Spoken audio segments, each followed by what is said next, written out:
ஆலய தீபம் நேயர்கள் அனைவருக்கும் அன்பான வணக்கம். நான் மீனாட்சி சுப்பிரமணியன், ஜோதிடர் மற்றும் ஆன்மீக சொற்பொழிவாளர். இந்த பதிவில் உங்களுடைய ராசிக்கு இந்த ஆகஸ்ட் மாதத்தில் எப்படி அமையப் போகிறது அப்படிங்கிற பொதுவான பலனை கேட்க இருக்கீங்க. பலனை கேட்கறதுக்கு முன்னாடி ஆலய தீபம் சேனலை மறக்காமல் சப்ஸ்கிரைப் பண்ணிக்கோங்க. ஆலய தீபம் சேனலில் ஆன்மீக ரீதியான தகவல்களும் ஜோதிட ரீதியான பதிவுகளும் வரப்போகிறது. அதனால் பெல் ஐக்கான் கிளிக் பண்ணிங்க அப்படின்னா எங்களுடைய வீடியோ விரைவில் உங்களை வந்து சேரும். இப்போது இந்த ஆகஸ்ட் மாதத்தில் கிரகங்களின் நிலவரங்கள் எப்படி இருக்குது அப்படின்னு பார்க்கலாம்.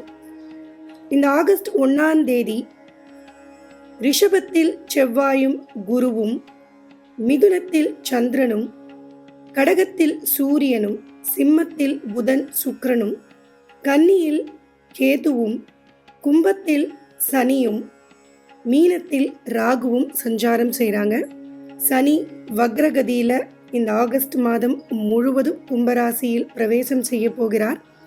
மாதாந்திர கிரகங்கள்னு சொல்லக்கூடிய செவ்வாய், சுக்கிரன், புதன் இவர்களுடைய பெயர்ச்சி, இவர்களுடைய நகர்வு இந்த மாதத்தில் எப்படி இருக்குது அப்படின்னு பார்த்தீங்கன்னா, ஆகஸ்ட் 6ஆம் தேதி தொடங்கி ஆகஸ்ட் 29ஆம் தேதி வரை புதன் வக்ரகதியில் இந்த மாதம் முழுவதும் இருக்க போகிறார். ஆகஸ்ட் 17ஆம் தேதி, அதாவது ஆகஸ்ட் 16ஆம் தேதி இரவு அப்படின்னு எடுத்துக்கலாம்.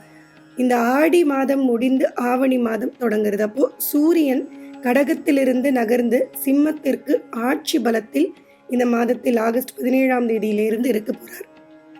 இதற்கு அடுத்து ஆகஸ்ட் 25ஆம் தேதி சுக்கிரனின் நகர்வு சிம்மத்திலிருந்து கன்னிக்கு வரப்போறார்.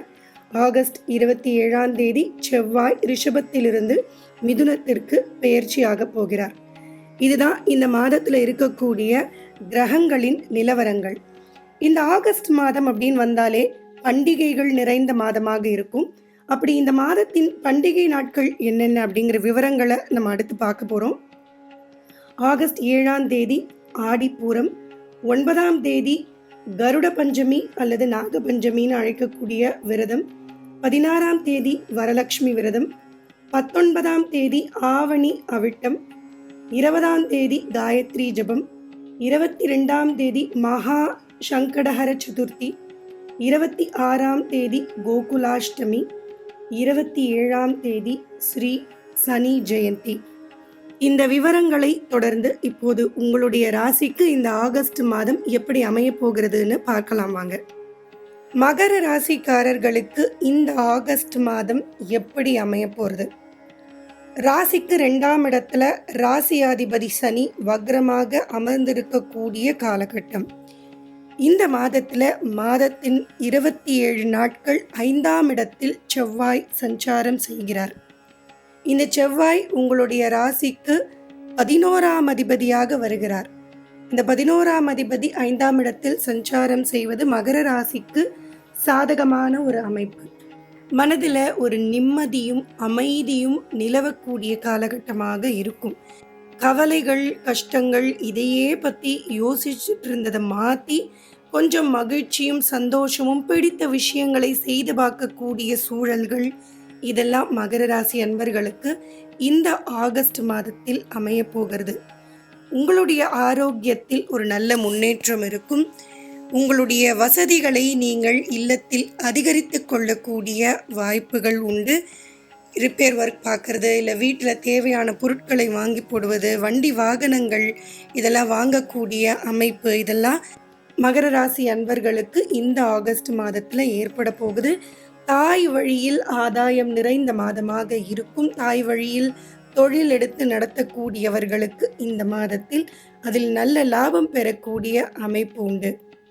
படிக்கும் வயதில் இருக்கக்கூடிய மகர ராசி மாணவர்கள் படிப்பில் நல்ல ஆர்வம் காட்டி படிப்பாங்க. கலைகள் நிறைய கற்றுக்கொள்ள வேண்டும் என்கின்ற ஆசையும் ஆர்வமும் மகர ராசி அன்பர்களுக்கு இந்த மாதத்தில் அதிகரிக்கும்.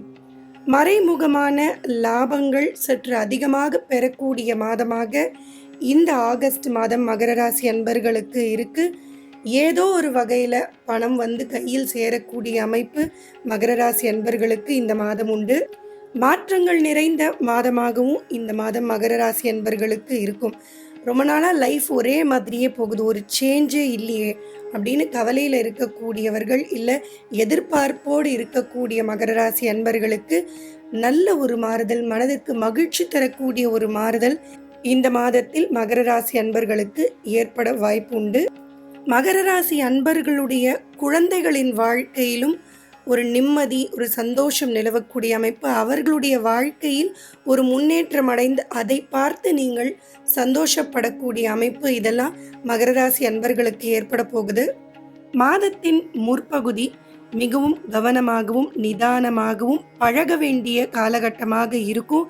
குறிப்பாக வீடாக இருந்தாலும் சரி, புதிதாக ஒரு நபராக இருந்தாலும் சரி, வேலை செய்கிற இடத்துல சக ஊழியராக இருந்தாலும் சரி, அவர்களிடத்துலலாம் சற்று கவனமாக பழகுவது, பேசுவது அப்படிங்கிறத இந்த மாதத்தின் முதல் 15 நாட்கள் மகர ராசி அன்பர்கள் பார்த்து கொள்ள வேண்டும். கணவன் மனைவி இடையே அவ்வப்போது சில சண்டை சச்சரவுகள் வந்து போவதற்கான வாய்ப்புகள் உண்டு. வேலை செய்து கொண்டிருக்கக்கூடிய மகர ராசி அன்பர்கள் அந்த வேலையில் ஏதோ ஒரு சின்ன சின்ன சங்கடங்கள், இல்லை எதிர்ப்புகள், இதெல்லாம் சந்திக்கக்கூடிய வாய்ப்புகளும் உண்டு. சில பேருக்கு திடீர் இடமாற்றங்கள், இல்லை வேலையில் ஏதோ ஒரு மாறுதல்களையும் காணக்கூடிய வாய்ப்புகள் இந்த ஆகஸ்ட் மாதத்தில் மகர ராசி அன்பர்களுக்கு உண்டு. தந்தை இடத்துல வாக்குவாதங்களை குறைத்து கொள்ளுங்க. தந்தையின் ஆரோக்கியத்தில் ரொம்ப கவனம் செலுத்துங்க. தந்தை வழி உறவுகள் இவர்களிடத்திலும் கொஞ்சம் கவனமாக பார்த்து பழக வேண்டிய சூழல் இந்த மாதத்தில் ஏற்படும். குலதெய்வ வழிபாடு, இஷ்ட தெய்வ வழிபாடு இதெல்லாம் செய்வதன் மூலமாக உங்களுக்கு கூடுதல் நன்மைகள் உண்டாகும். ஆன்மீக ரீதியான பிரயாணங்களும், ஆலயங்களுக்கு சென்று வரக்கூடிய வகையில் சில செலவுகளும் இந்த மாதத்தில் மகர ராசி அன்பர்களுக்கு ஏற்படுவதற்கான வாய்ப்புகள் உண்டு. வெளிநாடு, வெளியூர் போகணும் அப்படின்னு ரொம்ப நாளாக முயற்சியில் ஈடுபட்டு கொண்டிருப்பவர்களுக்கு அந்த முயற்சிகள் நல்ல விதத்தில் முடிவடைய வாய்ப்புகள் உண்டு. கிடைக்கின்ற மாற்றத்தையும் கிடைக்கின்ற வாய்ப்பையும் பயன்படுத்தி கொண்டு கடினமாக உழைத்து முன்னேறக்கூடிய சூழல்கள் இந்த மாதத்தில் மகர ராசி அன்பர்களுக்கு ஏற்படும். மொத்தத்தில் மகர ராசி அன்பர்களை பொறுத்தவரையிலும் நல்ல ஒரு மாற்றத்தையும் அதே நேரத்தில் முன்னேற்றத்தையும் தரக்கூடிய மாதமாக இந்த ஆகஸ்ட் மாதம் இருக்கும். இந்த மாதத்தில் மகர ராசி அன்பர்களுக்கு சந்திராஷ்டம நாட்கள் என்னென்னைக்குன்னு பார்க்க போகிறோம். ஆகஸ்ட் மாதம் 5ஆம் தேதி மாலை 3:21 தொடங்கி ஆகஸ்ட் மாதம் 8ஆம் தேதி அதிகாலை 3:15 வரையிலும் இருக்கு. மீண்டும் உங்களை அடுத்த பதிவில் சந்திக்கிறேன். நன்றி, வணக்கம், ராம் ராம்.